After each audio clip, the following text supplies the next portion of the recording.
continuando a correção, questão número 9, página 8.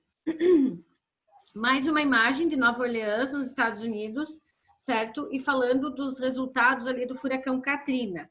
Daí a pergunta, que característica do relevo onde se situa Nova Orleans contribui para inundações como a que ocorreu após a passagem do furacão Katrina?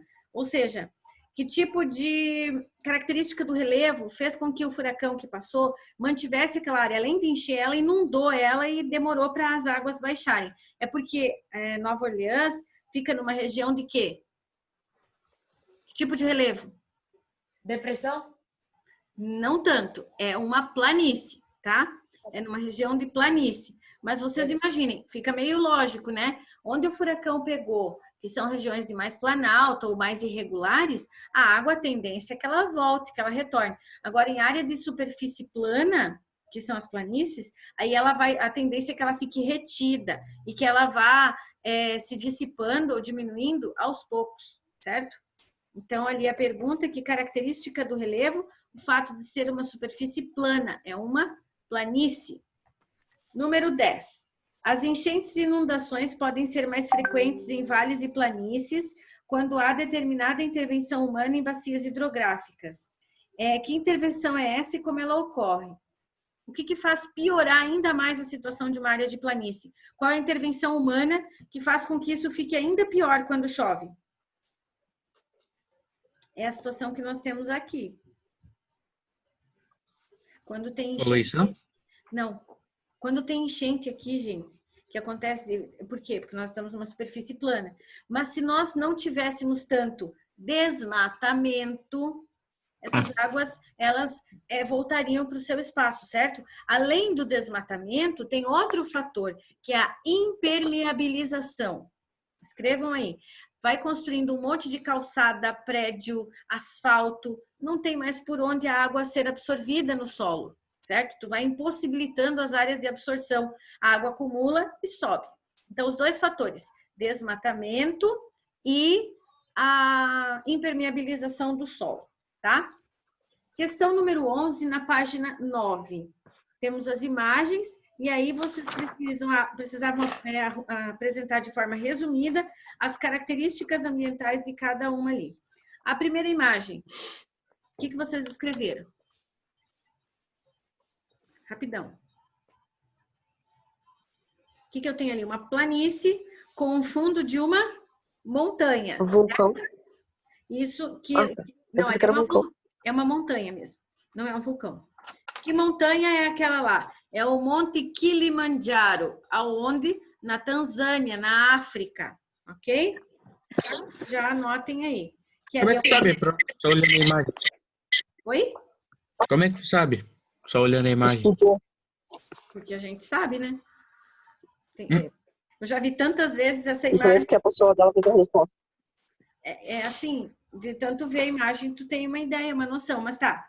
Qual que é o objetivo ali? Savana, superfície plana, planície, e de fundo o Monte Kilimanjaro, né? A montanha Kilimanjaro na Tanzânia, na África. É uma das poucas regiões, agora entenda aí, Guilherme, no mundo em que você tem uma área de savana plana e de repente já tem montanha. Não tem um meio termo. Então, são poucas áreas do mundo que tem isso. Daí fica Não tem mais fácil planalto. de reconhecer. Isso. Não tem planalto, não tem escarpa, né? É como se fosse um degrau mesmo. Letra B. Que imagem é aquela?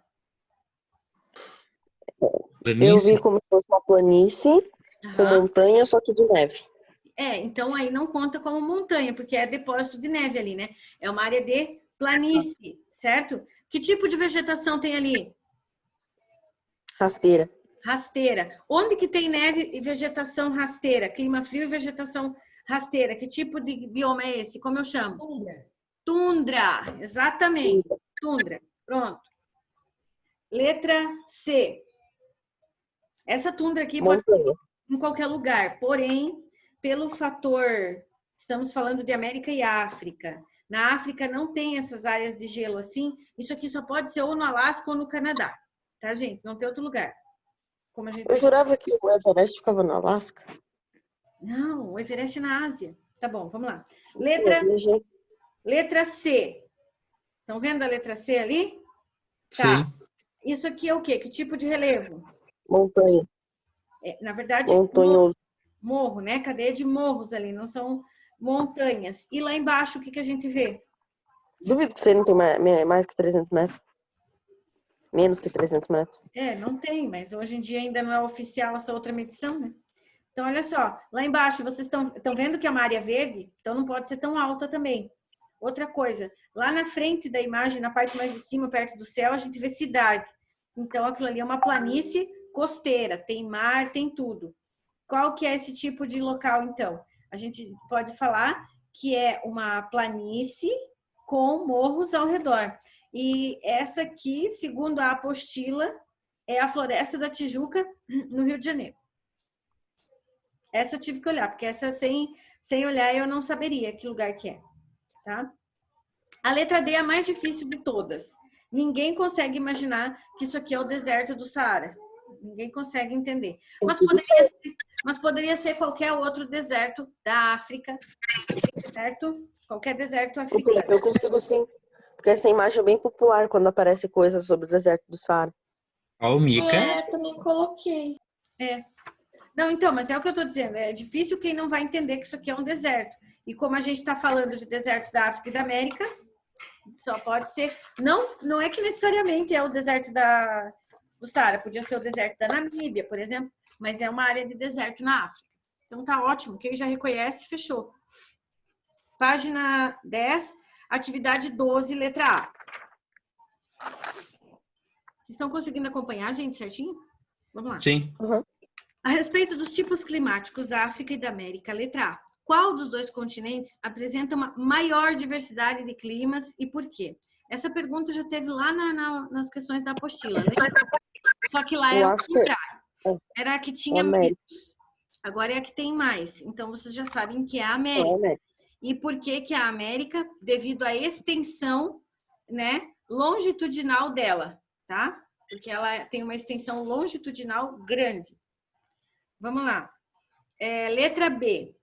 Em média, qual é o mais quente dos dois continentes e por quê? Essa é fácil. Qual é o mais quente? Gente? Desculpa, tava fechando aqui. Qual é o continente mais quente? África. África, porque ela está inteira na zona intertropical, que é a área de maior incidência dos raios solares, né? Letra C. Descreva um deserto existente na África e outro na América.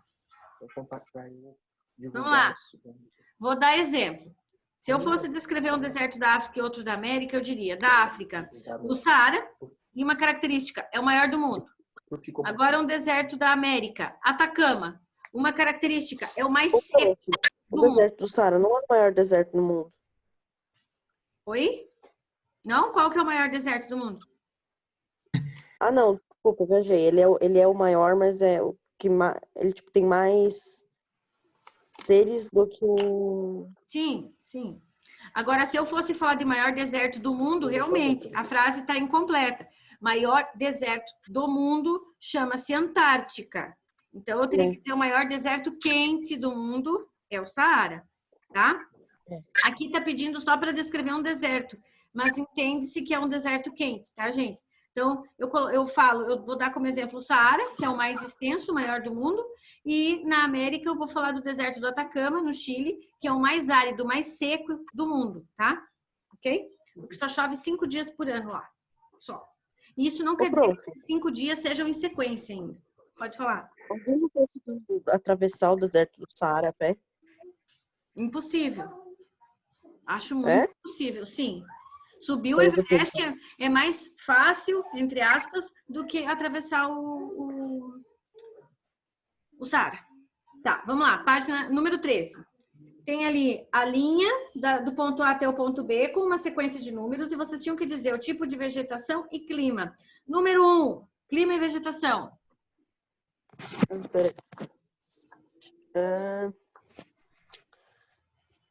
Eu acho que esse eu vou falar, senão vocês vão demorar demais. Número 1, clima polar, vegetação tundra. Número 2, clima frio, vegetação floresta de coníferas. Número 3, clima temperado, vegetação pradarias. Número 4, clima equatorial, vegetação floresta equatorial. Tá? Questão número 14, estamos chegando nas duas últimas questões. Questão número 14. Leia o texto abaixo, daí tem um textinho ali, e daí explicar consultando mapas. Agora explique a relação entre as águas dos oceanos e a origem dos desertos citados.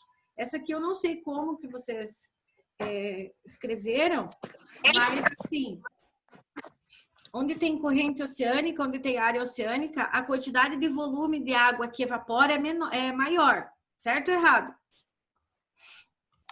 Certo. Né? É meio que uma lógica, onde tem um oceano, a quantidade de água que evapora é muito maior do que quando não tem. E isso faz com que a gente tenha um ar frio e mais seco, né? Porque evapora bastante água, nas regiões próximas tem ar mais frio e seco, tornando possível a existência de desertos, tá bom? Número 15. Nossa, o NACLE está chegando agora na aula. Tá bom.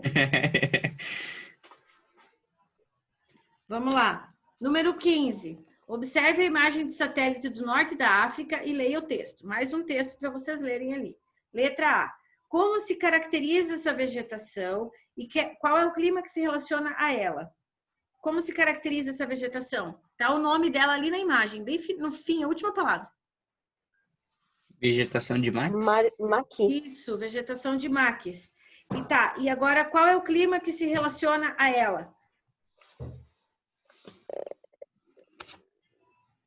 Gente, qual é o clima que tem logo ali para cima, assim, na Europa, aquela região? Clima mediterrâneo, ok?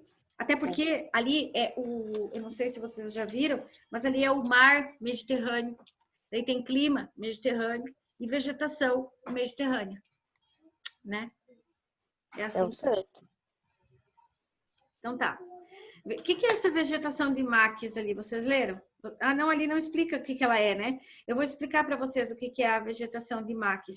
É aquela vegetação que tem oliveira, que tem parreira, são árvores não de muito grande porte, árvores médias e também uma vegetação rasteira, tá? Isso é a vegetação de maques. Letra B. Observar a imagem de satélite, que a costa nordeste da Tunísia é um dos locais onde a distância entre a África e a Europa é menor e a travessia do Mediterrâneo é mais curta. Tem mais uma parte do texto. Qual é o país europeu que se localiza mais próximo da Tunísia? Aí vocês tinham que voltar em mapas. Eu pesquisei. E qual é? Itália. Itália, exatamente, Eduardo, é Itália. Qual é o país? Ela está perguntando qual que é o país, né? Mas tá. Tem também Malta, mas país é a Itália, que é uma ilha, né? Mas país mais próximo é a Itália. Ok. Gente, terminamos as atividades. Terminamos essa unidade. E agora eu vou passar, claro, um trabalho para vocês fazerem sobre essa unidade para me entregar daqui uma semana. Vocês preferem que eu explique ele por aqui ou só colocando lá no grupo já basta? Acho que já dá para só colocar lá no grupo. Tem gente que não tá aqui vai fazer também, né? Não, sim, eu vou pôr no grupo, claro. Ah, tá. Mas aqui eu explicaria o trabalho. Pode ser? Seria melhor. Pode ser. Então tá. Tanto faz, eu acho. Para variar, vocês vão escrever um texto. Né? Gente, Aê!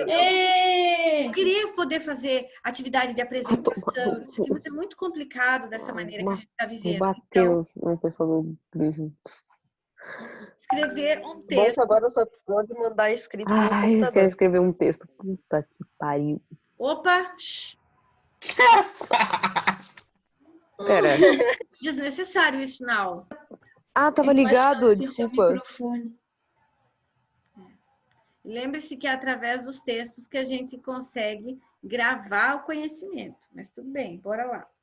Escrever um texto explicando. Ainda bem que eu não percebi, não consegui identificar quem era a pessoa, mas tá desculpado. Quais fatores, só escrever sobre isso. Afinal de contas, quais são os fatores que interferem na disponibilidade de água na África e na América? Vocês vão ter que repesquisar toda a unidade, obviamente. Que bom, isso é legal.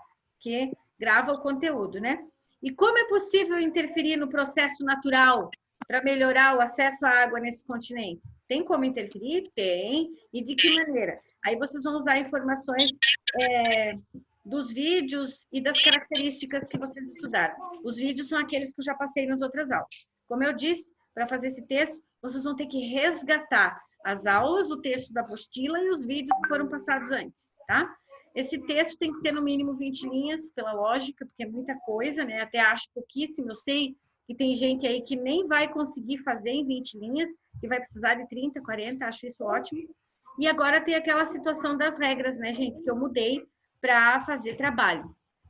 Em que essas regras, agora, eu vou passar o conjunto de regras lá, porque agora vocês têm que me passar os trabalhos sempre por e-mail, tá? Os trabalhos, principalmente os que valem nota, assim, tem que fazer sempre no Word, grava lá no Word, digitado, portanto, manda por e-mail para mim, tudo certinho, tá? Vou passar para vocês as regras para fazer os trabalhos e o trabalho, tá bom? Então, é isso. Até mais. Beijo para você. Tchau, prof. Tchau, tchau. A Aurora tem que dar tchau sempre, né? Pro. Oi. Tchau. Tchau. Tchau. Pronto.